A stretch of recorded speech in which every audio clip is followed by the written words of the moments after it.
बिस्मिल्लाहिर्रहमानिर्रहीम। अस्सलाम वालेकुम। आज हम देखेंगे इनकम स्टेटमेंट और statement of cash flow. Income statement हमारे पास रेवेन्यू और एक्सपेंसेस से की गई तमाम ट्रांजैक्शन को इंक्लूड करके बनाई जाती है। इसमें किसी भी कंपनी के किए गए रेवेन्यूज़ वो तमाम प्रॉफिट के साथ की एक्टिविटीज़ होती हैं जिनसे पॉजिटिव कैश फ्लो जनरेट होता है। जैसे कि हम अपनी बिल्डिंग है और उसे हम रेंट पर दे दें तो जो रेंट हमें हासिल होगा वो हमारा रेवेन्यू होगा। एक्सपेंसेस कंपनी के वो तमाम चीज़ें होती हैं जिनसे नेगेटिव कैश फ्लो होता है, यानी हमारे पास हम उसकी पेमेंट दे रहे होते हैं। जैसे हम कोई बिल पे करते हैं या कोई हम रेंट देते हैं किसी बिल्डिंग का, तो वो सारे के सारे एक्सपेंसेस कहलाते हैं। हमारे पास अगर नेट इनकम या नेट प्रॉफिट उस वक्त होता है जब रेवेन्यू ज़्यादा हो और एक्सपेंसेस कम हो, यानी रेवेन्यू माइनस एक्सपेंसेस से हमारे पास नेट इनकम होता है। और नेट लॉस के केस में अगर एक्सपेंसेस ज़्यादा हो जाए और रेवेन्यूज कम हो जाए तो हमारे पास नेट लॉस होता है। अब जैसे इनकम स्टेटमेंट बनाने के लिए हमारे पास हम उसका फॉर्मेट देखते हैं।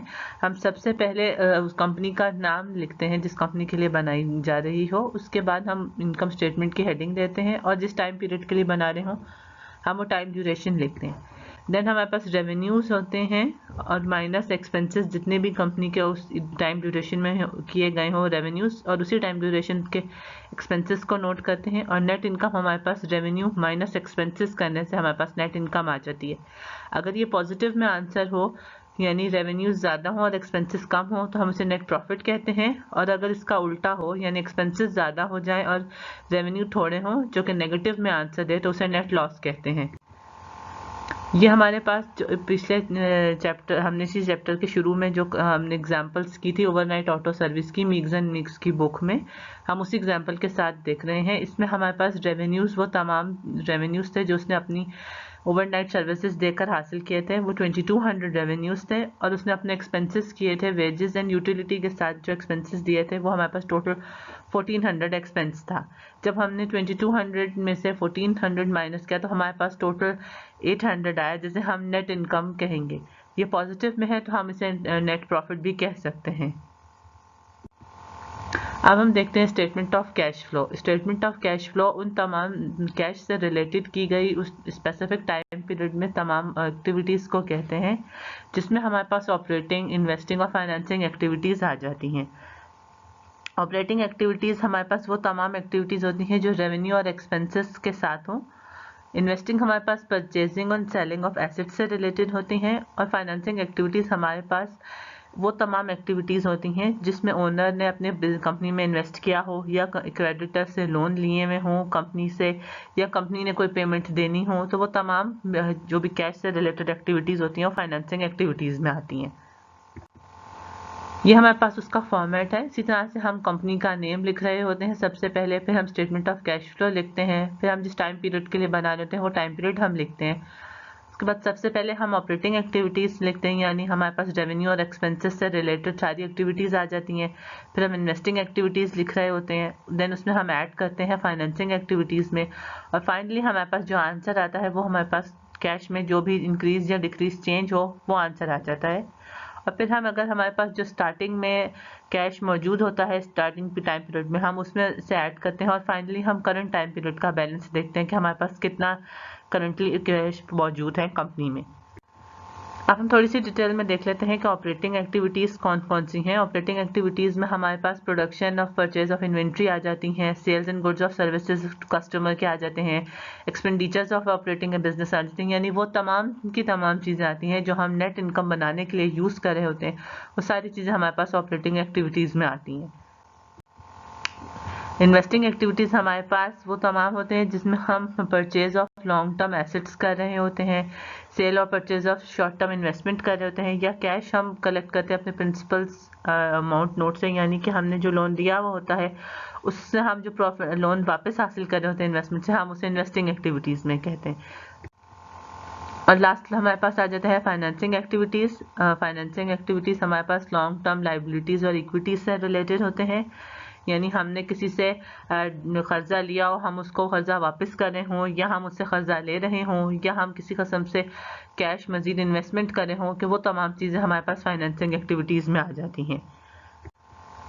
ये हमारे पास उसी जो एग्जांपल हम देख रहे थे चैप्टर की ओवरनाइट ऑटो सर्विस, वहीं से उसकी स्टेटमेंट ऑफ कैश फ्लो है, जिसमें हमने ये देखा कि हमारे पास जो ऑपरेटिंग एक्टिविटीज़ का पोर्शन है वो बिल्कुल एग्जैक्टली वही है जो नेट इनकम के साथ रिलेटेड था। यानी हमने रेवेन्यू जो ट्रांजेक्शन्स के साथ हासिल किया था 2200, उसमें से जब हम अपने एक्सपेंसेस सारे के सारे माइनस करेंगे तो हमारा 800 आंसर आ जाएगा।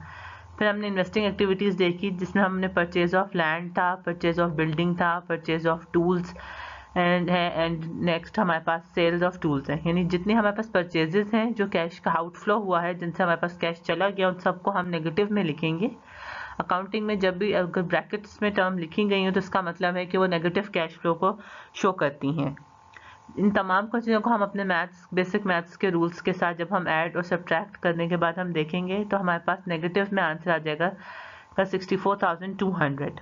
इसमें जब हमने फाइनेंसिंग एक्टिविटीज़ देखी तो इस कंपनी एग्जांपल में हमारे पास सिर्फ और सिर्फ सेल ऑफ कैपिटल स्टॉक है $80,000 का, हमारे पास सिर्फ वही रहेगा। जब हमने इन तमाम चीज़ों को ऐड एंड सब्ट्रैक्ट कर लिया तो हमारे पास 16,600 इंक्रीज इन कैश रहा, या हमारे पास टोटल करंट कैश इतना था। फाइनली जब हमने देखा कि इसमें बिजनेस उसने जब भी स्टार्ट किया था जनवरी में ही 2011 को, तो इससे पहले उसके पास कोई कैश मौजूद नहीं था, तो बिगनिंग कैश हमारे पास 0 रहेगा। सो एंडिंग कैश हमारे पास फाइनली वही रहेगा जो हमारे पास करंट कैश है, यानी 16,600। अब हम कुछ देख लेते हैं थोड़ी सी चीज़ें कि जिसमें हमारे पास मुख्तलिफ तरह की जो बिजनेस के ओनरशिप्स होते हैं वो उनके हम इक्विटीज़ को किस तरह से शो करेंगे। सोल प्रोप्राइटरशिप, तो सोल प्रोप्राइटरशिप वो होता है जो सिंगल बंदे के साथ बिजनेस शुरू किया जाए। एग्जाम्पल यानी कि वो एक बिजनेस रहे, उसमें कोई और उसकी पार्टनरशिप या उसका कोई और ज्वाइन उसका पार्टनर ना हो, तो उसमें जितना उसने इन्वेस्टमेंट करेगा वही तमाम उसकी कैश की कैपिटल की अमाउंट रहेगी। पार्टनरशिप में 2 या 2 से ज़्यादा पार्टनरशिप्स मौजूद होते हैं और वो उसी तरह से इक्वलेंट 2 बराबर या डिफरेंट रेशो में अपना बिजनेस की अमाउंट इन्वेस्ट कर सकते हैं। जितने भी पार्टनर्स होंगे और उनकी जितनी भी इन्वेस्टमेंट की अमाउंट होगी, हम उसको इन्वेस्टमेंट कंसिडर करेंगे और उनको अलग अलग उन बंदों के या उन पार्टनर्स के नाम के साथ उतनी ही इक्वलेंट अमाउंट कैपिटल के तौर पे लिखते जाएंगे, और एंड में टोटल पार्टनर्स इक्विटी में वो तमाम की तमाम इक्विटी को शो करेगा। यहाँ इस एग्जांपल में उस दोनों ने बराबर की पार्टनरशिप की है, तो इसलिए यहाँ दोनों के बराबर की पार्टनरशिप शो की हो रही है।